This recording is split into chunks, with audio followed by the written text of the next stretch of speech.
Here's a star keynote speaker. Imagine being responsible for 360,000 buildings, a fleet of 650,000 vehicles, and an annual budget of $445 billion. Would you please welcome to the stage the United States Chief Federal Sustainability Officer, Christine Harada. Christine.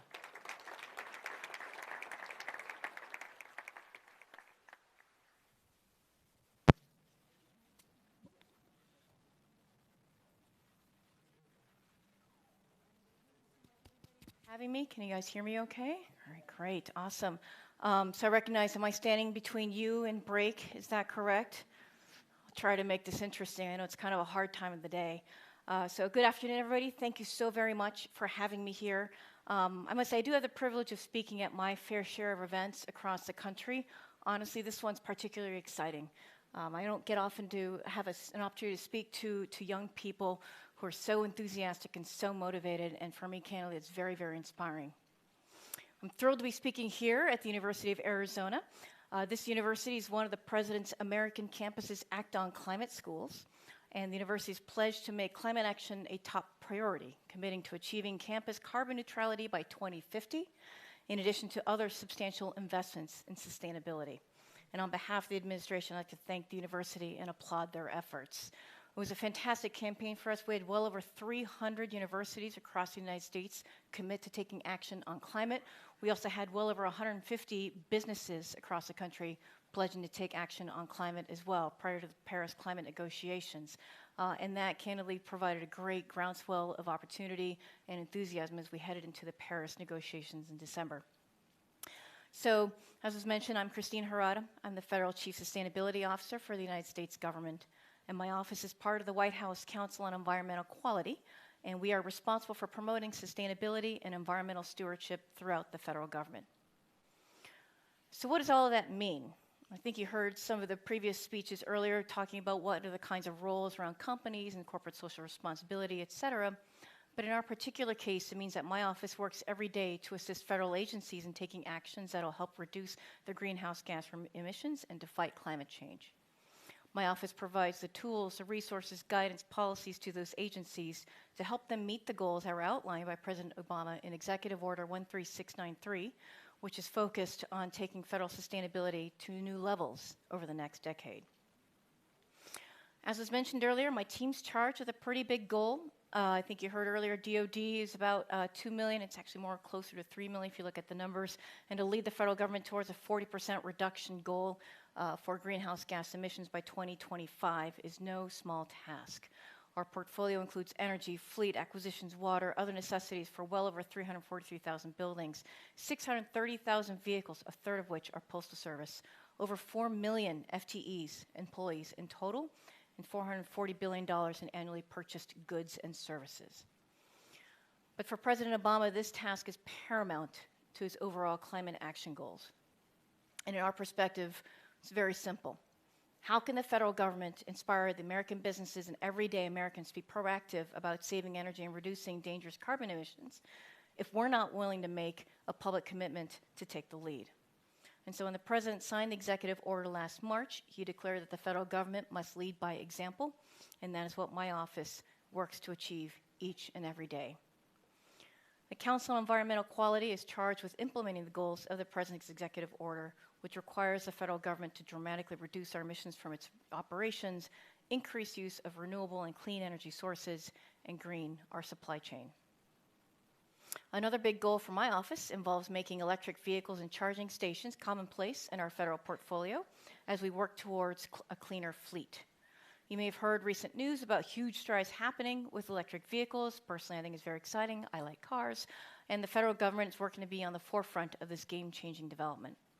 The benefits associated with EVs are numerous, not only lower GHG emissions and end to dependence on fluctuating fuel prices, diversification of our energy portfolio, but also simplified maintenance, and again, for the regular consumer, a fun experience in driving. We're also working to make charging stations much more accessible, both for federal vehicles and those driven by the general public. And the possibilities with EVs, I think, are game-changing. And this innovation can help change the way that the government and everyday individuals think about transportation writ large.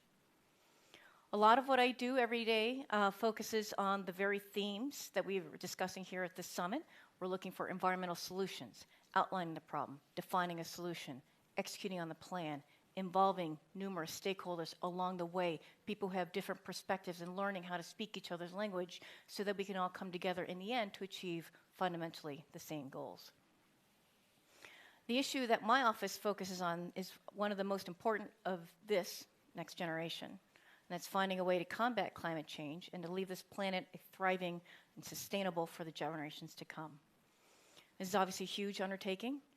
But for the Obama administration, one of the most important first steps was focused in-house. After all, the greatest user of energy in this country is the federal government. Again, given the size of our operations, we are the #1 procurer of energy. We are the #1 user of energy. And that's why federal sustainability is such a big part of the president's overall climate plan. So once that problem was identified, the next step was defining solutions. That, too, was also no easy task. Our portfolio, massive portfolio, hundreds of thousands of buildings and vehicles, billions of dollars in goods and services, and the idea of changing the way that things have been done for generations to usher in a new sustainable vision was certainly a very daunting one. But I'm fortunate to have the help of chief sustainability officers at each of our federal agencies, and we're working together to change the way that the government thinks about energy consumption. We're plotting a path to accomplish the goals stated out in the President's executive order. From reducing energy use overall, employing renewable and alternative energy solutions, our energy consumption is now at its lowest levels in decades. And in fact, since 2008 alone, the federal government has reduced greenhouse gas emissions by 18%. But this isn't just an accomplishment that's made possible by the efforts solely of federal workers. Fighting climate change requires an all-hands-on-deck approach, and there's no one person or organization that can create the change in a vacuum. And that's why we are committed to working directly with manufacturers, business leaders, NGOs, and other stakeholders to support the development of sustainability-focused innovation. I firmly believe that cross-organizational collaboration is absolutely paramount to enacting sustainable policies. And that's a key reason why we work to engage with stakeholders early and often in the pursuit of sustainable policies, both in the national, international, and regional levels. A large part of accomplishing the administration's goals for the federal government involves leveraging the innovation that's growing by leaps and bounds in the marketplace, both from a technology and a business model perspective. Working in close partnership with the private sector is an important part of the President's efforts to curb the emissions that are driving climate change. And as I mentioned earlier, we partnered closely with 150 businesses to obtain commitments as they take action towards reducing their own greenhouse gas emissions and footprint. That means that I spend just as much time working with business and industry as I do with federal workers. So for example, last month, I participated in a tour of EV manufacturing plants in Nevada and California and learning more about the energy-efficient technology that will change the way that federal agencies like Postal Service will one day carry out their everyday work. This may all sound simple, but I like to often say that simple isn't easy, right? For the engineers who are in the room, if you have a simple, beautiful, elegant solution, why didn't I think of that? That's the hard one. And I think that there are many challenges associated with executing the President's climate vision. And we work with a bunch of stakeholders, each with very different needs, competing interests, and yet they all share a very similar goal, right? We want to leave behind a cleaner, a more sustainable planet for our kids and for the generations to come. And I think it's a worthwhile goal for all of our stakeholders, and candidly, it's what keeps everybody focused with eyes on the prize. The good news is that we're seeing the rewards of the President's Climate Action Plan, both in the federal government and for the country as a whole. As recently as the 2010 Climate Action Report, U.S. emissions have been projected to grow indefinitely. But under this President's leadership, emissions are down 10% below 2005 levels, and we're expected to keep declining from there. And in fact, in 2015, carbon dioxide emissions from the energy sector were down by 12% from 2005. And that's as a result from the policies we've put in place since this administration began. And overall energy consumption has declined, even as the economy has expanded by 13% since 2008. So why are you all here today, especially, again, I'm standing between you and break. It certainly isn't to simply sit and listen to a whole bunch of speakers talk about the great things they do at work and stuff like that, but it's because you came because you want to be inspired. You came because you want to be a change maker. You came because you want to lead, not 20 years, but right now. And I think the great news is you don't have to wait until you have a job like mine to create the change that you seek. I think the sustainability world is ripe for an influx of new ideas, new innovations, new leaders to take the fight for climate action into the next stage of this race. In this room, I'm super excited to be with a bunch of future policymakers, scientists, engineers, civic leaders who will be taking the baton from my generation and continue to run the race that we've started. And again, that work doesn't have to wait until you get your next degree or the job, et cetera, that you've been dreaming about. I'd like to encourage you to use this summit as your inspiration to go home and change the world. You can do it from your college campus. You can do it from your parents' basement. In this new world of technology and innovation, the very fact that you're here tells me everything that I need to know about each and every one of you. And that's with a simple click of a mouse, you can help inspire change. You already have a lot of the tools at your fingertips, whether you believe it or not. And based on all the faces in the crowd today, looks like you also have a pretty good-sized army. Take the baton and show the world why this is the next generation to be great. I personally have 2 kids. I have 2 boys that are ages 7 and 4, and they are my legacy and my leave behind.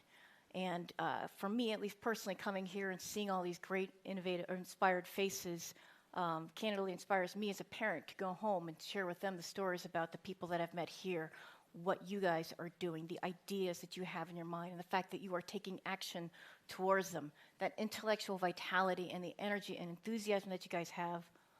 Awesome. Please don't stop. I'm heartened by what I've experienced, and at any time an organization like this can gather such a motivated group of young people to spend time working on climate solutions, is obvious that the future is in great hands. And so I can't wait to see what you guys have in store for this country's future and the world's future. Thank you very much for having me today.